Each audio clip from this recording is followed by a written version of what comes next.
They told us Arken-9 was dead. That was the official record.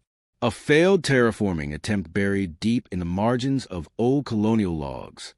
No breathable atmosphere. No biosphere to nurture. A sterile ball of iron and carbon drifting in the quiet orbit of a fading red dwarf.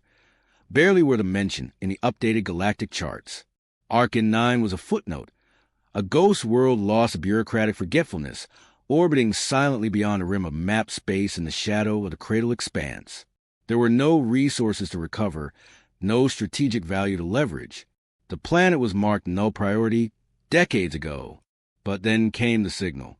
It was faint, erratic, a high-frequency pulse intercepted by a deep-range communications array on Praxis Station, initially dismissed as cosmic background radiation. But when a junior analyst adjusted for a quantum drift, the pulse revealed something terrifyingly deliberate. It repeated every 11 minutes, embedded with entangled fingerprint data, uniquely human. When decrypted and cleaned of radiation interference, the signal became unmistakable. Voices. Dozens of them. Clear, emotional, desperate. They belonged to colonists of the Arken Initiative, declared dead 92 years ago. Their neural imprints burned into memorial crystals and archived in the Martian remembrance vaults. Every government record confirmed it. Every backup mirrored the same fate. Total systems failure, biosphere collapse, no survivors. And yet the signal kept pulsing. The first voice we identified was Dr. Alice Vora, the lead exobiologist of the expedition. Her log was fragmented but coherent. We're still here. Something woke up beneath the crust. It's learning us. Virex watches. Virex listens. That last word, Virex, was the anomaly that triggered full alert status. It didn't match any known human dialect, nor did it translate through our AI lexicons. Not alien, not artificial, not a glitch. It was something else entirely. A word that somehow carried weight, gravity, like a name not meant to be spoken. Intelligence Corps immediately escalated the incident to Echo Command, and Task Force DSR 447 was reactivated. The 7th Orion Vanguard was mobilized with me, Lieutenant Kael Soren, assigned to lead tactical recon. Our objective: perform high-atmosphere insertion, locate the signal source, verify colonial identities, and determine if Arken-9 had somehow become host to an anomalous entity or phenomenon. As our ship approached the orbit of Arken-9, the signal changed. It no longer repeated. It evolved. Now, each transmission contained subtle changes, new voices, overlapping phrases, things we couldn't quite decipher. In some, we thought we heard our own names. The AI flagged linguistic drift resembling early Earth shamanic patterns, ritual-based speech loops designed to invoke memory. But what memory? No official record shows anyone has been to Arken-9 in nearly a century. And yet, something remembers us. We entered the planet's orbit under comms blackout. Engines humming low, gear ready, nerves on edge. The surface below was shrouded in storm and shadow. This wasn't a rescue mission anymore. It was a retrieval, or maybe a reckoning. We dropped in under the cover of planetary night. Though on Arken-9, night was a technicality. The atmosphere, thin, unstable, didn't scatter sunlight properly. There was no true day, no sky-bright dome or clean horizon, only that sickly red haze bleeding down from the dying dwarf star, painting everything in long shadows and dull ember tones. A perpetual twilight, as if the entire world hovered on the edge of sleep or memory. Our dropship, Cinderhawk 3, cut through the upper haze without resistance. The air was dry, sterile, too thin for sound to travel well, too weak for clouds to gather. Our instruments confirmed we were descending near the last recorded coordinates of Base Theta, the original command and research center of the Arken colonists. We expected ruins, maybe some derelict machinery half buried in dust. What we found was worse.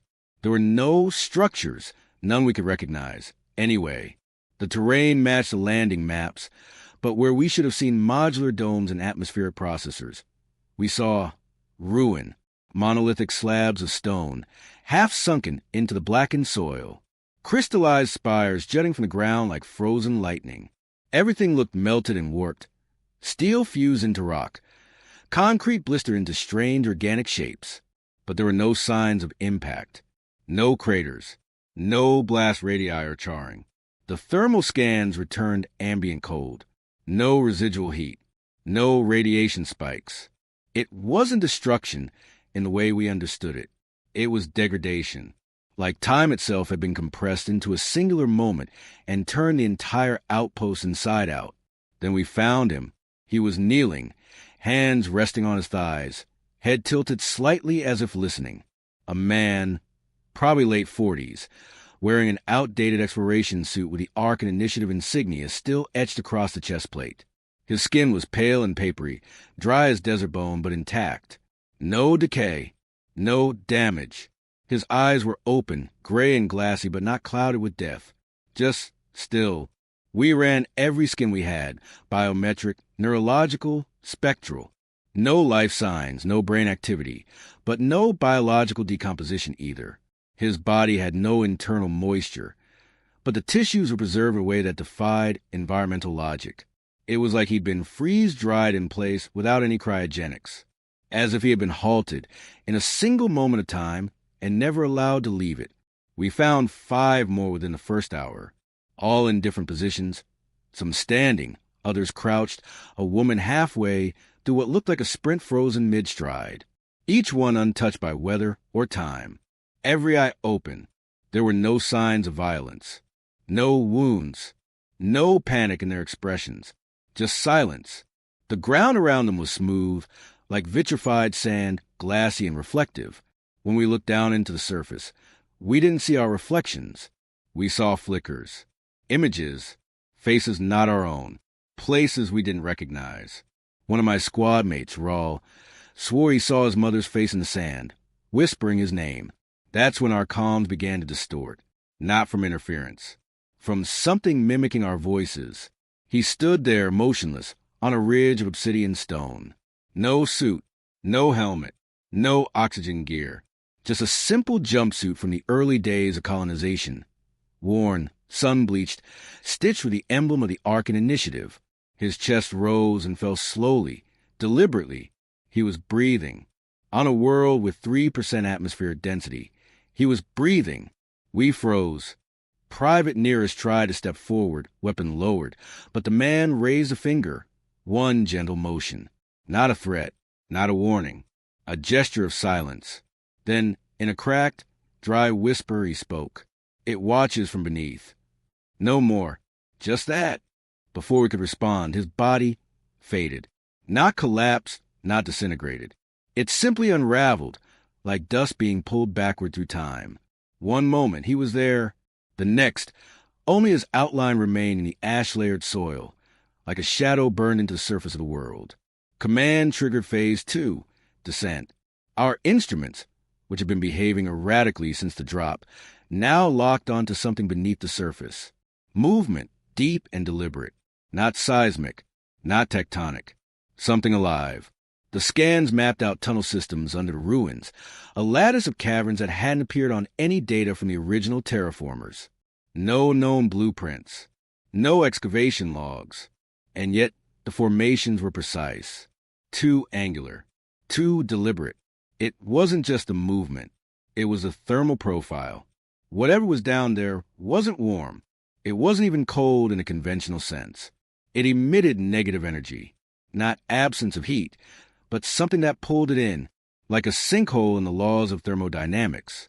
We deployed Drone 1, standard recon, high lumen lights, 6K resolution, EM shielding. It dropped into the nearest crevice, smooth at first, then irregular, organic. The deeper it went, the more our signal lagged, then fractured, like it was traveling through something hostile to information. The last image we received before transmission failed is still under classification review. A chamber, roughly 20 meters wide. Walls that pulse faintly with rhythmic light, almost like breath. And there, along every surface, grown like barnacles, were faces. Human faces. Hundreds of them. Lips parted. Eyes wide. Every one different. Young, old, male, female, ageless. They weren't carved. They were grown. Tissue scans from the still frame suggested living material. DNA matched to known colonists. Somehow, they'd been absorbed into the structure itself. Not dead, not quite alive, but in some twisted form of preservation. Phase 3 was activated immediately. Contact. But this wasn't first contact. Not in the way we trained for. This wasn't negotiation, or aggression, or diplomacy. This was awakening. Because whatever had been buried beneath Arken-9, whatever had consumed the colonists, had now seen us, had registered our presence.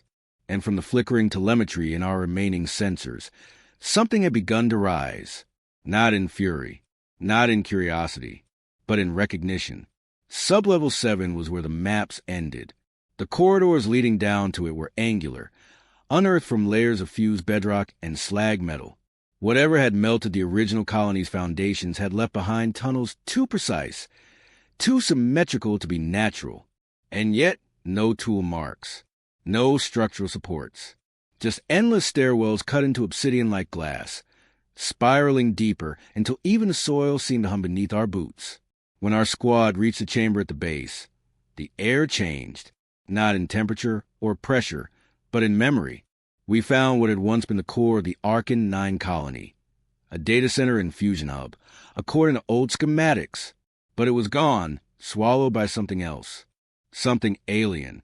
In its place stood a sphere, 12 meters in diameter. It floated above a bed of jagged stone, untouched by gravity.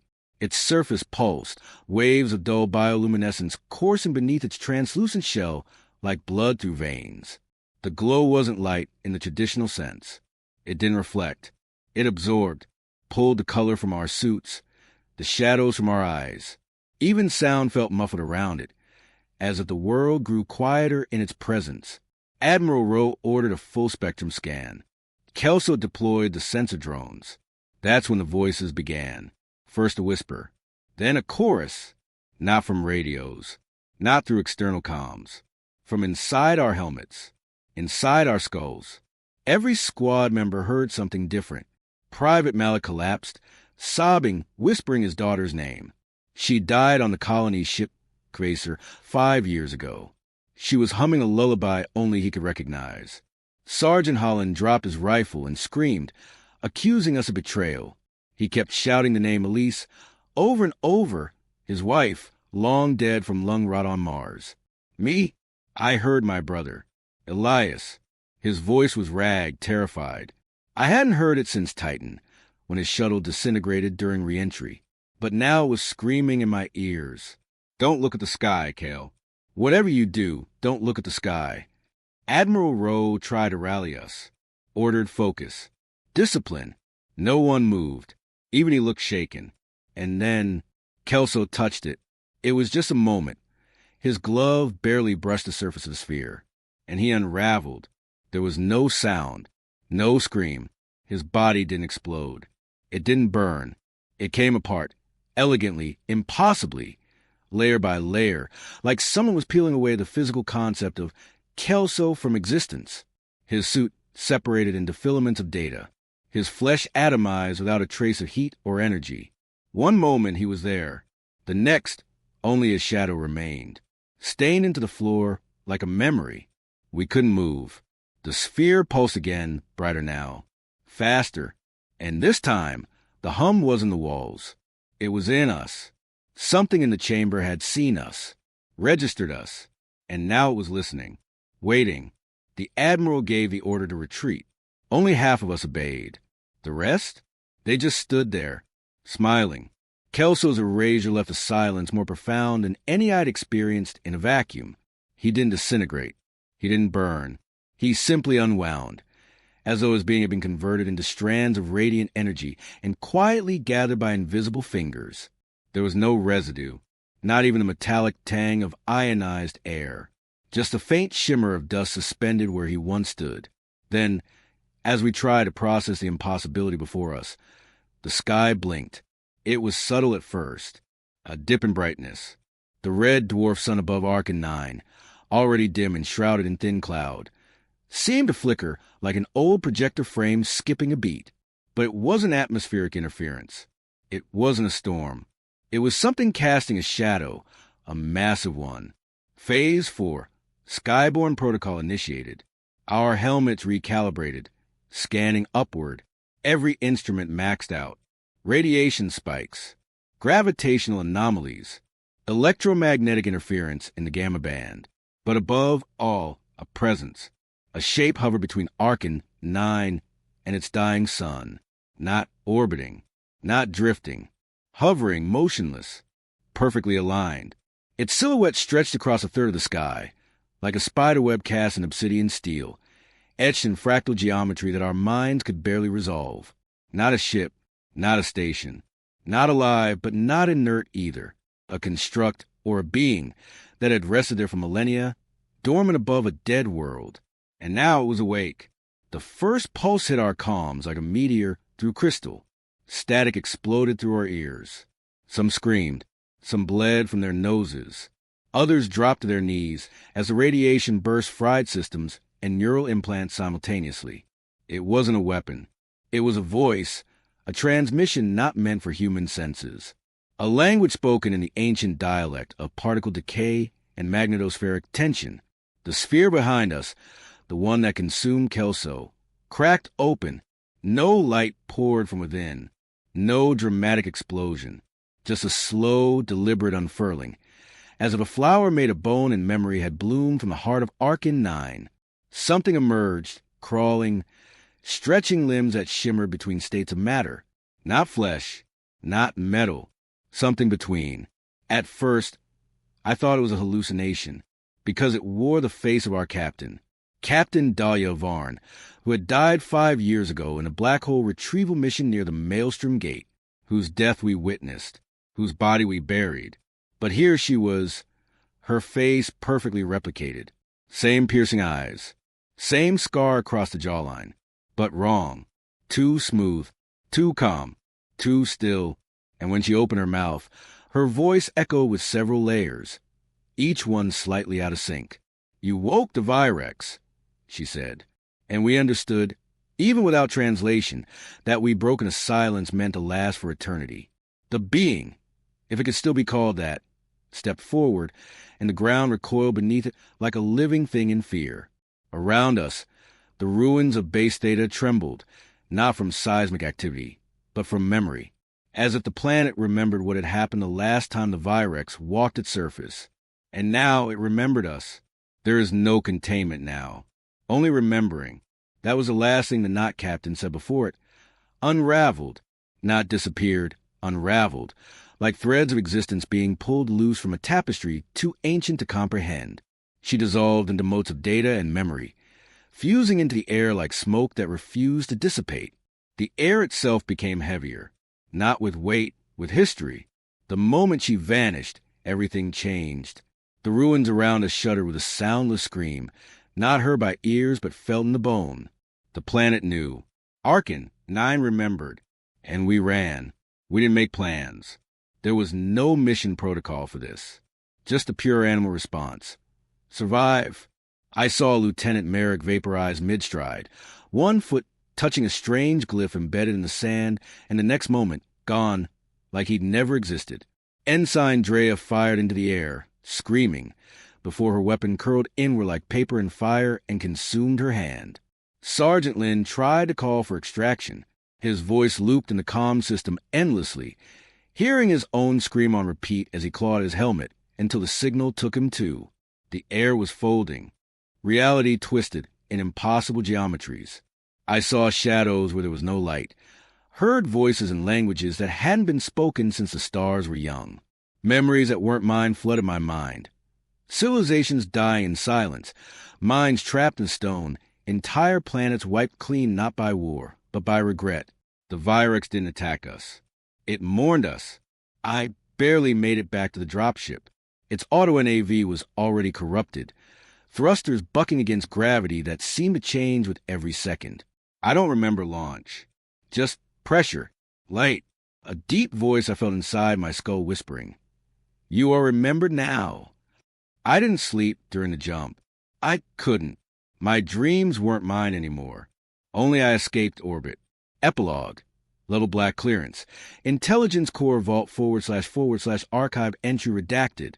Arken-9 has been classified under level black. No fly zone. No probes. No scans. No questions. Not because it's dangerous in traditional sense, but because it's sentient. Because it remembers every step, every breath we took, every word, every death. We didn't discover a relic. We disturbed a prison. The Virex wasn't designed as a weapon. It wasn't forged to kill or defend. It was a containment system, a sentient war constructed by something far older than the Orion civilizations. Something that understood that ideas, memories, can corrupt galaxies if left unchecked. And we opened the door. We didn't just trigger it. We awakened it. The moment we touched the surface, it recognized us, not as enemies, not even as trespassers, as successors. And now the memory of the Virex is inside me. I feel it when I close my eyes. I see stars I've never visited, watch cities I've never walked burn in slow, graceful collapse. Arken-9 isn't waiting for us anymore. It's remembering through us.